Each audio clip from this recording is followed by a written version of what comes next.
Hey guys, welcome to my channel. আমি মহারাজা। এখন আমরা কথা বলবো যে খাদানের 1 month total box office collection নিয়ে। ইয়েস, খাদান 1 মাস কমপ্লিট করে ফেলেছে, মানে 4th উইক কমপ্লিট করে 5th উইকে পা দেওয়া মানে 1 মাস কমপ্লিট করে ফেলা। তো এটা একটা বিরাট বিরাট বিরাট বিষয়। তো খাদান কিন্তু কোথাও গিয়ে বলা যেতে পারে যেটা বড় নাম্বারস জেনারেট করতে চলেছে। তার আগে আমি দুটো বিষয় নিয়ে এখানে কথা বলবো। একটা হচ্ছে খাদানের 1 মান্থ বক্স অফিস কালেকশন এবং কিশোরীর কথা। কিশোরীর মানে আর কি বলা যেতে পারে, কিশোরীর একটা ম্যাসিভ সাকসেস বলা যেতে পারে এই কয়েকদিনের ভিতরেই, এই 1 মাসের ভিতরেই আর কি। কিশোরী পেয়ে গেল 80 মিলিয়ন ভিউজ। ইয়েস, কিশোরী এখন 8 কোটি ভিউজ। ইয়েস বন্ধুরা, 8 কোটি 50 লক্ষ বোধহয় এরকম হয়েছে আর কি এটা। তো এরকম একটা ব্যাপার স্যাপার চলছে, মানে ওটা আরও বাড়তে থাকবে, ওটা বাড়তেই থাকবে। দেখতেই পাচ্ছ এই যে ভিউজ নাম্বারটা 8 করোড়। বাপরে বাপ, মানে 16 বছর মানে আমি সত্যি বলছি, আমি আমার জীবদ্দশায় এত পপুলার, এত কম সময়ের ভিতরে এত পপুলার গান আমি এত সহজে দেখিনি। মানে আমার পছন্দের হিরো কেউ কেউ লিখেছে। এই কমেন্ট সেকশনটা দেখো, জাস্ট কমেন্ট সেকশনটা দেখো। লোকে যখন রাজা বেরিয়েছিল অনেকে এরকম বলেছিল যে কমেন্ট সেকশন থেকেই বোঝা যাচ্ছে সিনেমা অতটা চলবে না, কিন্তু তারপরে তো দেখাই গেল রেস্ট ইন হিস্ট্রি হয়ে গেছে পুরো একদম। যাই হোক, এটা একটা ম্যাসিভ কালেকশন। 70 মিলিয়ন থাম্বনেলটা করা হচ্ছে, ওটাকে চেঞ্জ করে দিও সরিন্দা ফিল্মস, কারণ 100 মিলিয়ন হয়ে গেছে গুরুর। এটা পাওয়ার, এটাই দেবদার পাওয়ার। এবার আসি আমরা বক্স অফিস কালেকশনে। দেখো দেবদার লাস্ট আমাদেরকে কত টাকার বক্স অফিস কালেকশন জানিয়েছে, 15 কোটি টাকা। এবার আমার যেটা মনে হয় যে গ্রস কালেকশন যদি হয়ে যায় এখন কিন্তু গ্রস কালেকশনে ভাই ভয়ঙ্কর নাম্বার জেনারেট করে দিয়েছে। কেন বলো তো? এক তো এইটাতে মানে ফিল্ম লাভার্স উইক চলছে, এই টাইমে তো একটা হিউজ নাম্বারস জেনারেট করছে। আমি তোমাদেরকে এখন ঘড়িতে কটা বাজে, এখন বাজে ধর ঘড়িতে 10টা 11। আর এখনই কিন্তু তোমাদেরকে একটা জিনিস জানিয়ে দিই, জাস্ট এটা তোমরা জানলে খুব খুশি হবে। কলকাতার বুকে কিন্তু অনেকগুলো ইয়েলো কার্ড দেখছে এখনই। তাও খাদান কবেকার ছবি? 1 মাস আগের ছবি। তারপরেও কিন্তু মানে অলরেডি দেখো, এই দেখো এসবে হাওড়া ইয়েলো কার্ড দেখছে, কাল রাত্রির থেকেই দেখছে আর কি এগুলো। এবং শোজ বাড়িয়ে দেওয়া হয়েছে, বিশেষ করে হুগলিতে শোজ বাড়িয়ে দেওয়া হয়েছে, কারণ হুগলিতে ভালো চলছে খাদান আর কি। এবং হুগলিতেও কিন্তু আমি দেখতে পাচ্ছি যে ভালো রেসপন্স আছে। এবং কলকাতার বুকেও যে আইনক্স বা যেগুলোতে কম টিকিট প্রাইস আছে সেখানে কিন্তু সঙ্গে সঙ্গে ভালো রেসপন্স হয়ে যাচ্ছে, যেই টিকিট প্রাইসটা কমে যাচ্ছে। তার মানে লোকে মাল্টিপল টাইমিং, এই দেখো হুগলির রেসপন্স দেখো, ইয়েলো কার্ড দেখছে অলরেডি। এবং এইখানে কিন্তু 2টো শো চলছিল, সেখানে কিন্তু আরও একটা শো অ্যাড করে দেওয়া হয়েছে, বাড়িয়ে দেওয়া হয়েছে আর কি।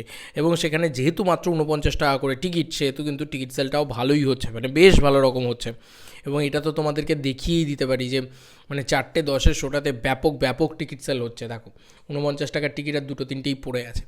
তো এই হচ্ছে অবস্থা, সিনারিও, এবং কালকেও এটা হবে। তো এটা কিন্তু চলছে, ঠিক আছে? এটা 5th উইকের কথা বলছি। এবার যদি আমরা এখনও অবধি টিল নাও টাইম একদম মানে কালকের ডেট অবধি যদি আমরা টোটাল করতে বসি, তাহলে বোধ হয় মানে 1 মাস গোটা 30 দিনের বেশিই হবে আর কি, আমি যদি খুব ভুল না করে থাকি। তো সব মেলালে আমার যেটা মনে হয় যে এর ভিতরে কিন্তু কী কালেকশন অ্যাড থাকবে, এর ভিতরে কালেকশন অ্যাড থাকবে হচ্ছে মানে যেটা তোমার ন্যাশনাল রিলিজের আছে, সেখান থেকে একটা huge collection, chunk of collection এসছে। বাই দ্য ওয়ে বলে রাখি, ন্যাশনাল রিলিজের কথাই যখন বলছি, এই সপ্তাহতেও কিন্তু ন্যাশনালি খাদান এতগুলো জায়গায় চলবে। এটা সত্যি বলছি, অবাক করা বিষয়। দেব এন্টারটেনমেন্ট ভেঞ্চার্স থেকে পোস্ট করা হয়েছে যে ন্যাশনালি কোনো সিনেমা 1 সপ্তাহ চলে আমাদের মানে এখানকার বাংলা সিনেমা, কিন্তু এটা 2 নম্বর সপ্তাহে পড়লো। ন্যাশনালিও কিন্তু 2 নম্বর সপ্তাহে পড়লো, সেখানেও কিন্তু এতগুলো জায়গায় চলবে। ইলেকশনে হায়দ্রাবাদে 2টো হলে চলছে, এবং হায়দ্রাবাদে 2টো হলে এবং আসামে একটা হলে চলছে যতদূর সম্ভব, আমি যদি খুব ভুল না করে থাকি।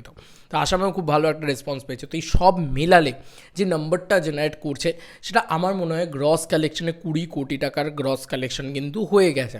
20 কোটি টাকার অধিক কালেকশন কিন্তু গ্রসে হয়ে গেছে। নেট যদি তুমি আমাকে জিজ্ঞেস করো, তাহলে আমার যেটা মানে ফিগার থাকবে 17.5 থেকে 18 কোটি টাকার একটা নেট কালেকশন কিন্তু কোথাও গিয়ে হতে পারে, এটা আমার কোথাও গিয়ে মনে হয়। এবার বাকিটা তো সময় বলবে, বাকিটা তো দেবদা বলবে, কারণ আমরা এক্স্যাক্টলি বুঝতে পারি না, রোজ দেখা সম্ভব হয়ে ওঠে না। তো একটা অন অ্যান অ্যাভারেজ একটা গড় করে আমরা একটা আইডিয়া করতে পারছি। আমি যেহেতু রেগুলার মানে বক্স অফিসের ভিডিও বানাচ্ছি না, সেহেতু আমি এই জিনিসটা তোমাদেরকে এখন শেয়ার করলাম। আমার মনে হয় যে এই ভিডিওর ভিতরে আমরা অনেক কিছু ন্যাশনাল রিলিজ নিয়ে কথা বললাম, কিশোরী নিয়ে কথা বললাম, এবং খাদানের বক্স অফিস নিয়েও কথা বললাম। এবং এর ভিতরে কিন্তু ওই যে জায়গাগুলো দাদা গেছেন, সেখানে নাচ গান উৎসব সেগুলোও ইনক্লুডেড আছে। 1250 সিটের হলও কিন্তু হাউসফুল গেছে। সেই একটা হল থেকে হয়তো লাখ টাকার ওপরে কালেকশন একটা শো থেকে হয়েছে, যে শোটাতে দেবদা গেছে। তো বুঝতেই পারছো যে এরকমভাবে কিন্তু কালেকশন আরও বেশি চাঙ্ক আপ হয়েছে, বুস্ট আপ হয়েছে, দেবদা যেখানে যেখানে গেছেন আরও বেশি হয়েছে। তো এইভাবে কিন্তু কালেকশনটা বেড়েছে। তো এটার কিন্তু আমার ম্যাক্স কালেকশন, আমার ম্যাক্সিমাম, আমার যেটা প্রেডিকশন যে 18 কোটি টাকার নেট কালেকশন এবং 20 কোটি টাকার গ্রস কালেকশন, এটা কিন্তু হতে পারে, এটা কিন্তু হতে পারে। এটা আমার আমার একটা ধারণা। এবার বাকিটা তোমরা বলবে, তোমাদের কার কী মতামত, তোমাদের কি মনে হচ্ছে যে এটা কি সত্যি, এটা কি ঠিক, নাকি আরও বেশি হবে। অনেকেরই আমি শিওর যে অনেকেই বলবে আরও বেশি হবে দাদা, আরও বেশি হবে। বাট আমরা যেহেতু এখনও প্রোডাকশন হাউসের পক্ষ থেকে অফিসিয়ালি জানি না, সেহেতু আমরা এইটুকু মানে আমরা কম ধরে চলি। যখন বেশিটা জানতে পারবো তখন তো আরও ভালোই লাগবে, হতেই পারে আরও বেশি, হতেই পারে। কারণ ওই যে বললাম যে আমরা 10-12টা হল হয়তো দেখতে পাচ্ছি, কি 20টা 20টা 30টা হলের হয়তো খুব বেশি করলে হিসেবে আমরা দেখতে পাচ্ছি, কিন্তু আমরা ম্যাক্সিমাম মানে রেস্ট ইন বেঙ্গল, গোটা বাংলায় এত হল রয়েছে, সেখানে যে এত এত এত ভালো রেসপন্স হচ্ছে সেগুলো আমরা দেখতেই পাচ্ছি না। মানে সেগুলো আমরা সত্যি বলছি, আমরা সব জায়গায় তো খোঁজা সম্ভব নেই। যে দাদা যে জায়গাগুলোয় অন্তত হল ভিজিট করেছে তার ভিতরেই অর্ধেক জায়গায় বুক মাই শোনে। তো আমরা সেগুলো দেখতেই পাচ্ছি না যে কী হচ্ছে না হচ্ছে, কেমন চলছে, বোঝা যাচ্ছে না। তো বক্স অফিসটা এখন মানে এখনও বোঝা যাচ্ছে না, এখনও দেখতে পাওয়া যাচ্ছে না। তবে আমার মনে হয় খাদান একটা ম্যাসিভ কালেকশন করছে, সেটা ম্যাসিভ লেভেলেই যাবে এবং সেটা এখনও অবধি মানে একটা ভয়ঙ্কর। অলরেডি দেখা যাক যে ওই বাসটা নিয়ে কবে 20 কোটির দিকে এগিয়ে যায় খাদান, মানে 20 কোটির মার্কটাকে ছুঁয়ে নেয়।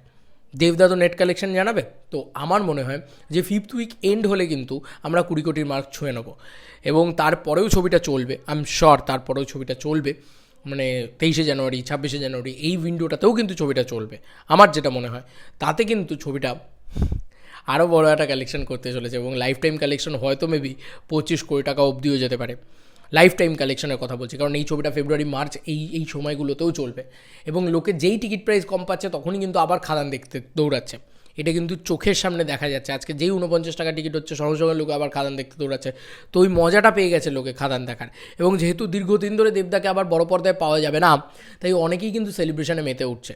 এবার তোমাদের কার কি মতামত এন্টায়ার ভিডিওটাকে নিয়ে জানিও কমেন্ট সেকশনে। চলো বন্ধুরা, নতুন কোনো ভিডিওতে দেখা হবে, বাই।